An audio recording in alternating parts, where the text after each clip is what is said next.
संघ आहे विधानसभेपेक्षा तुम्ही ती तशीच्या तशीच का घेतली नाही?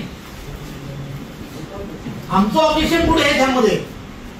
ही सगळी जी आहेत ना शिवसेना भारतीय जनता पार्टी युतीमध्येच काम करणारे कार्यकर्ते होते, यांच्या सगळ्यांच्या मतदार याद्या बीएलए हे सगळ्यांमध्ये काम करणारे कार्यकर्ते की जे आता निवडणुकीला उभे आहेत ना, त्याचा अर्थ काय?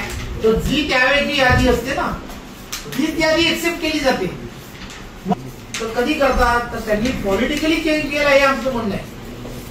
म्हणजे एखाद्या याच्यामध्ये प्रभाव आहे तर प्रभाव कोणत्या भागाचा नाही तर ती यादी त्याच्यातून वगळली. हा आमचा आक्षेप आहे.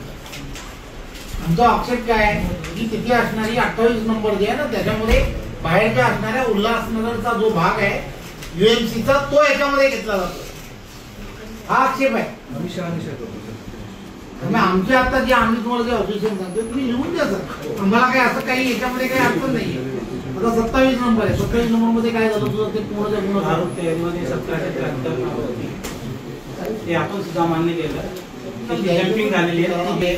फक्त 372 वोटिंग आहे. 372 मध्ये सुद्धा 20-25 असं नाव आहे. 2-3 नावं टाकली पूर्ण पाहिजे होती. काय आणि मी मंत्री सुद्धा आहे कारण मी सभागृहात उत्तर देताना मी तपासून घेतो वगैरे ठीक आहे. पण हे काय म्हणजे फेअर इलेक्शन होणार नाही.